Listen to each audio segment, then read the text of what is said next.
नमस्कार। हमारे नए वीडियो में आपका स्वागत है। तो शक्तिपात योग दीक्षा या फिर शक्तिपात से कुंडलिनी जागृति, इसके बारे में मैं इस वीडियो में आपको बताने जा रहा हूँ।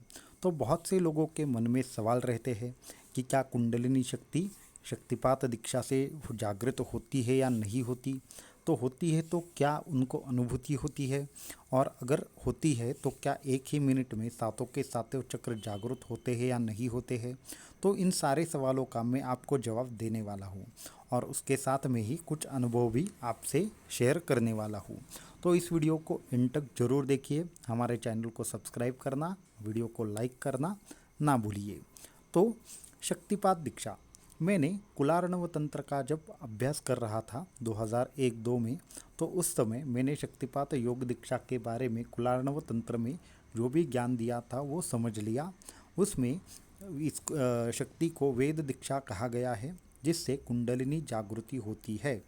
तो उसके बाद मैंने अपने गुरु से पूछा कि गुरुजी, मुझे कुंडलिनी जागृति के बारे में समझना है।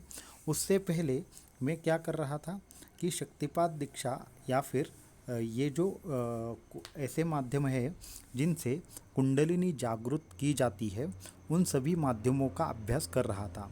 जैसे कुंडलिनी जागृति के 3 से 4 माध्यम हैं, जैसे हठयोग है, लय योग है, जप योग है, और सबसे सिद्ध मार्ग है कोई भी सिद्ध गुरु हो जो संकल्प मात्र से शिष्य को शक्तिपात कर दे, तो उसके बाद उसके शरीर की कुंडलिनी जागृत हो जाती है। तो इसे शक्तिपात योग दीक्षा कहा जाता है, या फिर अगर शास्त्रों की बात करें तो शास्त्रों में इसे वेद दीक्षा कहा गया है। वेद दीक्षा पाने के बाद खुद ब खुद कुंडलिनी शक्ति जागृत होकर ऊर्ध्वगामी होती है, ऐसा मैंने पढ़ा था। उसके बाद मैंने जब गुरु जी से पूछा कि मुझे ये सब चीज़ें जाननी है, तो उन्होंने बोला कि ये जानने का विषय नहीं है, ये अनुभवने का विषय है। इसके बारे में मैं अपने सिर्फ शाब्दिक ज्ञान आप तुम्हें नहीं दूंगा, तुम्हें इस बात को खुद अनुभव करना होगा। तो मैंने भी बोला कि मुझे अनुभव चाहिए। तो उन्होंने बोला ठीक है, सामने के आसन पर बैठ जाओ। तो जैसे ही मैंने सामने के आसन पर बैठ गया, उसके बाद उन्होंने मुझे आंखें बंद करने के लिए कहा। जैसे ही आंखें बंद कर ली, मेरी जो पीठ थी वहाँ पे जो स्पाइनल कॉर्ड रहती है, वहाँ से नीचे से ऊपर एकदम से तीव्र संवेदनाएं होने लगी। उसके बाद कुछ प्राणायाम हुआ, उसके बाद कुछ क्रियाएं हुई, और अंत में ऐसे हुआ कि मुंह से ओमकार ज़ोर ज़ोर से निकलने लगा। उसके बाद सामने प्रकाश ही प्रकाश दिखने लगा, और अंदर से एक मंत्र मिला, जो मंत्र मुझे हमेशा पढ़ने के लिए कहा गया।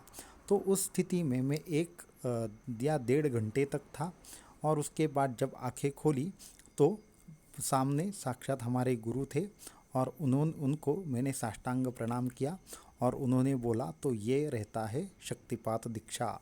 तो इस तरह से खुद मैंने शक्तिपात दीक्षा का अनुभव लिया। उसके बाद बहुत से ऐसे लोग मिले जो जो शक्तिपात दीक्षा के बारे में मुझे हमेशा प्रश्न पूछते हैं। तो मैंने उनके सवालों का, जो भी कॉमन सवाल है बहुत सारे लोगों के मन में रहते हैं, तो उन सवालों का जवाब देने के लिए ये वीडियो बनाया है।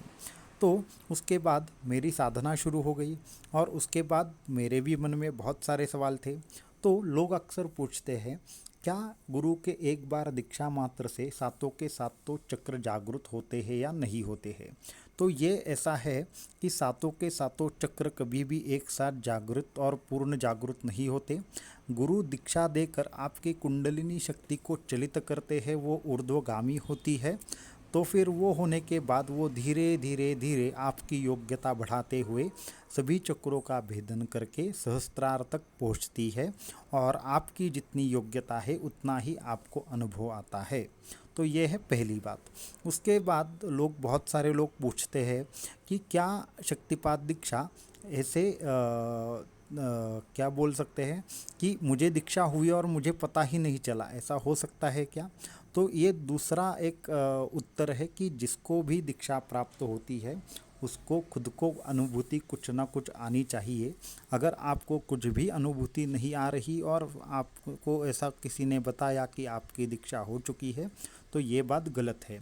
तो तीसरी और एक चीज़ है कि मुझे एक गृहस्थ मिलने आए थे। उन्होंने बोला कि हमारी शक्तिपात दीक्षा हो गई है, पर मेरा कौन सा चक्र जागृत है मुझे समझ में नहीं आ रहा। तो मैंने उनको बोला कि आपने कहाँ से शक्तिपात दीक्षा ले ली? तो उन्होंने बोला कि मुझे एक जगह पे 100-200 लोगों को एक साथ दीक्षा दी गई थी। हमें एक रूम में बिठाया गया, उसके बाद हमें एक वीडियो दिखाया गया, उसमें 7 चक्र के जो नाम थे, फिर एक चक्र आता और उस पर हमको आंखें बंद कर कर वो चक्र का हमें इमेजिनेशन करने के लिए बोला जाता। फिर बोलते वो चक्र जागृत हो गया। ऐसा करते करके 1 घंटे में उनके सातों के सातों चक्र जागृत हो गए, ऐसा उनको बोला, और आज से आप मुक्त हो गए, ऐसा उनको बोला। तो मैंने कहा, श्रीमान जी, इसे शक्तिपात दीक्षा नहीं कहा जाता, आपको किसी ने बेवकूफ़ बनाया है।